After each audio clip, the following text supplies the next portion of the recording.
नमस्कार दर्शकों, UP today के यूट्यूब चैनल पर आपका स्वागत है। आज 24 अक्टूबर से मैं प्रदेश के विभिन्न जिलों से जुड़ी 5 अपराध की खबरों का मैं वीडियो आपको दिखाने जा रहा हूं। वीडियो आप देखें और कमेंट करके बताएं कि मेरा यह अभिनव प्रयोग कैसा रहेगा। धन्यवाद। थाना क्षेत्र में एक व्यक्ति की हत्या हुई थी। पुलिस ने उस मामले में एक आरोपी को अरेस्ट कर लिया है। क्या पूरा मामला निकल के सामने आया है? देखिए, थाना पागबड़ा क्षेत्र में पागबड़ा कस्बे में ही एक घनश्याम सैनी नामक व्यक्ति की 16/17 की रात में धारदार हथियार से हत्या कर दी गई थी। सूचना पे वहाँ पे सभी अधिकारी गए थे। उसके बाद SHO पागबड़ा ने इसमें अपनी टीम लगाई और CO हाईवे SHO पागबड़ा के अथक प्रयास से इस घटना का अनावरण हुआ है। इसमें एक मनवीर नामक व्यक्ति जो मृतक के मोहल्ले का ही रहने वाला है, उसको हम लोगों ने गिरफ्तार किया है और उसकी निशानदेही पे जो आला कत्ल उसको भी बरामद किया है। इनफैक्ट मनवीर से जब पूछताछ की गई तो उसने बताया कि 9 साल पहले घनश्याम सैनी ने अपने भतीजी के साथ छेड़छाड़ करने के आरोप में मनवीर को अपने घर में बुलाया था। आपस की पंचायत हुई थी और उसमें बहुत अपमानित किया गया था उसको, और वो अपमान हमेशा उसके दिमाग में घूमता था। वो जब भी वो बाहर चला गया था उसके बाद, लेकिन घर जब भी वापस घर आता था तो घर आने पर लोग उसको अपमानित करते थे और उस आरोप के चलते उसकी शादी भी नहीं हो रही थी। तो वो घनश्याम से जो मृतक थे उनसे बड़ी अपने आप को ईर्ष्या रखता था और उनकी हत्या करने का उसने प्लान बनाया। प्लान के तहत उसने 16/17 की रात में एक धारदार हथियार लेकर के जहाँ पे खेत पे वो रखवाली करने जा रहे थे, उनको रास्ते में जाते हुए देखा और उसके बाद जब वो पहुंच गए उस समय उनके सोते हुए उनके ऊपर वार किया और वार करके उनकी हत्या कर दी। उसके बाद वहीं पे आला कत्ल फेंक करके वहाँ से फरार हो गया था। हम लोगों ने और हमारी टीम ने काफ़ी मेहनत करके उसे अरेस्ट किया है और इसमें उसको जेल भेजा जा रहा है। जो भी साक्ष्य है उसके हिसाब से इस विवेचना का निस्तारण किया जाएगा। श्रीमती मेवाती देवी के द्वारा थाना टांडा पे एक प्रार्थना पत्र दिया गया कि वह जब सांस्कृतिक कार्यक्रम के कलाकारों के लिए खाना बना रही थी, उसी दौरान शोलू उर्फ अविनाश वर्मा व उनके साथियों द्वारा प्रदीप राजभर को खोजते हुए पूछताछ करने लगे। जानकारी न दे पाने पर उनके द्वारा जो तेल था, होता तेल जो है उनकी पुत्री के हाथ व पैर पर डाल दिया गया। तत्काल इसमें पुलिस द्वारा तत्परता दिखाते हुए जो मजरूर मेवाती देवी की पुत्री हैं उनको जिला अस्पताल में भर्ती कराया गया, जहां वो खतरे से बाहर हैं। इसमें कठोर धाराओं में अभियोग पंजीकृत करते हुए शोलू व उनके 4 अन्य साथियों 5 लोगों को गिरफ्तार करके माननीय न्यायालय के समक्ष प्रस्तुत किया जा रहा है। इन लोगों के आपराधिक इतिहास की भी जानकारी की जा रही है। सभी अभियुक्तों के विरुद्ध उनके आपराधिक इतिहास के आधार पर अन्य कठोर निरोधात्मक कार्रवाई की जाएगी। क्या क्या बरामद हुआ, कितने लोग की अरेस्टिंग हुई था? देखिए, CO ANTF के नेतृत्व में ANTF आगरा यूनिट और थाना सिकंदरा पुलिस ने संयुक्त रूप से ऑपरेशन करते हुए एक नकली नशीली दवा फैक्ट्री का भंडाफोड़ किया है थाना सिकंदरा अंतर्गत शास्त्रीपुरम क्षेत्र में, और यहाँ से भारी मात्रा में बैंड नारकोटिक्स, ड्रग्स और अन्य दवाएं जो कूटरचित तरीके से स्टिकर लगा के प्रॉपर यहाँ पर मैन्युफैक्चर की जा रही थी, मशीनरीज के साथ बरामद हुई है।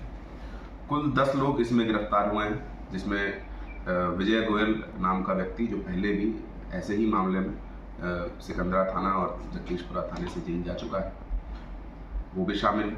इसके साथ अन्य 9 इसके साथी हैं जो गिरफ्तार हुए हैं। कुल जो माल बरामद हुआ है मशीनरी और दवाओं को लेके लगभग 8 करोड़ रुपए का माल और वो बरामद हुआ है। इन सभी अभियुक्तों के विरुद्ध NDPS और कॉस्मेटिक्स एंड ड्रग्स एक्ट और भारतीय न्याय संहिता की सुसंगत धाराओं में अभियोग पंजीकृत करके, स्पेशली जो सेक्शन 111 है जो ऑर्गेनाइज्ड क्राइम के लिए, उसको भी इनके विरुद्ध इन्वोक किया गया है। इन सभी अभियुक्तों को माननीय न्यायालय के समक्ष प्रस्तुत किया जा रहा है। इनसे विस्तृत हमने पूछताछ की है और पूछताछ में कहाँ से ये रॉ मटेरियल लेके आते थे, कौन कौन इनके ट्रांसपोर्टिंग एजेंट होते थे और कहाँ ये मार्केट्स में इन नकली दवाइयों को खपत करते थे, उसकी हमें जानकारी भी मिली। आने वाले दिनों में बहुत शीघ्र पूरे इस बैकवर्ड फॉरवर्ड लिंकेज में जो भी लोग हैं उनको गिरफ्तार किया जाएगा और आवश्यक विधिक कार्रवाई की सर ये कितना बड़ा गिरोह था ये, और कौन कौन सी दवाई इसमें सर बनाई जा रही थी? देखिए, जो हम दवाइयाँ हमें मिली हैं उसमें कुछ बैंड नार्कोटिक्स है, जैसे अल्प्राजोलम, अल्पा सेफ और ट्रामाडोल है। इसके अलावा नॉर्मल दवाइयाँ जो एंटी एलर्जिक और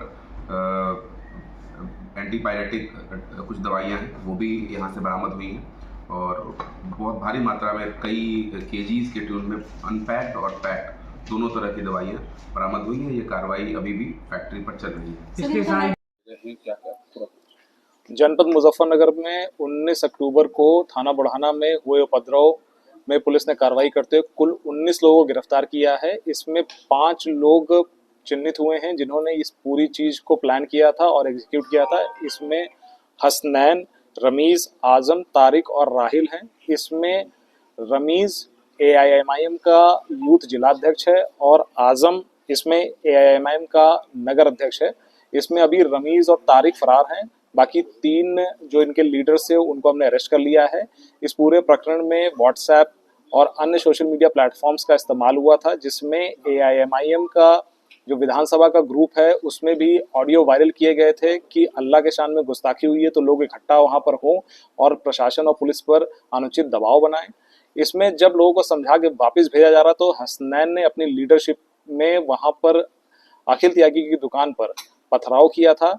इसके साथ जो लोग जुड़े हुए थे जिसमें कैफ, फैज और समीर, ये सब इन सबको भी चिन्हित कर लिया गया है। कुल 19 लोगों की गिरफ्तारी कर ली गई है। अभी भी हम CCTV फुटेजेस चेक कर रहे हैं, बाकी सारे एविडेंसेस हम कलेक्ट कर रहे हैं। इसमें बाकी गिरफ्तारियां भी जल्द की जाएंगी। सर, पूछताछ में इन्होंने बताया हो किस तरह की साजिश थी इसके पीछे, इन्हें और क्या क्या करना था जिस तरीके से पुलिस के?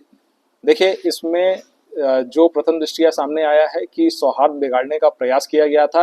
एक इंसिडेंट को लेकर उसके संबंध में अफवाह फैलाकर इसमें पॉलिटिकल पार्टी के व्हाट्सएप ग्रुप का इस्तेमाल किया गया था। तो इसमें सामाजिक सौहार्द को बिगाड़ने का जो उनका ताना बाना बुना था उसको हमने तत्काल कंट्रोल कर लिया था और उसी के हिसाब से हम कार्रवाई यहाँ पर कंटिन्यूसली कर रहे हैं। इसमें एक यूट्यूबर है जिसका नाम राशिद है, जो गोल्डन भारत नाम का एक चैनल चलाता है। उस पर वह इस प्रकार के कंट्रोवर्शियल टॉपिक्स जरूर करता है जिससे 2 संप्रदाय में टकराव हो, उसको भी गिरफ्तार कर लिया गया है। और भी लोग सर वही फरार हैं?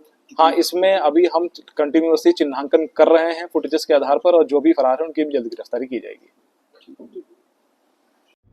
थाना कोतवाली जनपद बस्ती पर गत दिनांक 18 अक्टूबर 2024 को हुए एक घटनाक्रम में मुकदमा अपराध संख्या 395/2024 धारा 103(1) BNS पंजीकृत किया गया था, जिसमें आज 2 अभियुक्तों, एक माता प्रसाद पाठक पुत्र अष्टभुजा पाठक, दूसरा इस अभियुक्त की पत्नी जिसका नाम संध्या पाठक है, इन दोनों को एक हत्या के आरोप में जेल भेजा जा रहा है। इसमें एक व्यक्ति अष्टभुजा पाठक जो इस घटना में शामिल था वो अभी फरार है, जिसके लिए पुलिस की टीमें गिरफ्तारी के लिए प्रयास कर रही हैं। जांच के दौरान पूरा घटनाक्रम इस प्रकार से सामने आया कि थाना कोतवाली के रोतापार क्षेत्र में एक मोहल्ले में अभियुक्त अपनी नानी जो मृतका है राधिका देवी, उनको उनके ग्राम पड़िया थाना त्रिलोकपुर जनपद सिद्धार्थनगर से मेला दिखाने के बहाने कहकर लेकर आया था। मृतका ने अपनी वसीयत वो इस अभियुक्त को कर दी थी जो रिश्ते में उसका नाती लगता है। संपत्ति को जल्द से जल्द प्राप्त करने की मंशा में उसने अपनी नानी को रास्ते से हटाने की योजना बनाकर अपने परिवार के साथ, अपनी पत्नी और पिता के साथ मिलकर इस घटना को अंजाम दिया और अपनी नानी की हत्या कर दी। यहाँ स्थानीय पुलिस को सूचना दिए बगैर वो लाश को अंतिम संस्कार इत्यादि करने के वास्ते यहाँ से लेकर जाने लगा। मौके पर सूचना पाकर उसके परिजन वो आए और लाश को ले जाकर वो ग्राम पड़िया वहाँ ले गए, जहाँ उन्होंने स्थानीय पुलिस को सूचना दी, जिस पर थाना त्रिलोकपुर जनपद सिद्धार्थनगर की पुलिस ने 0 FIR पंजीकृत किया गया था। थाना कोतवाली पर जब इस संबंध में सूचना प्राप्त हुई, तत्काल पुलिस द्वारा इसको संज्ञानित किया गया। घटनास्थल निरीक्षण फोरेंसिक टीमों द्वारा, उच्च अधिकारीगणों द्वारा किया गया। तत्काल गिरफ्तारी के लिए टीमें लगाई गई।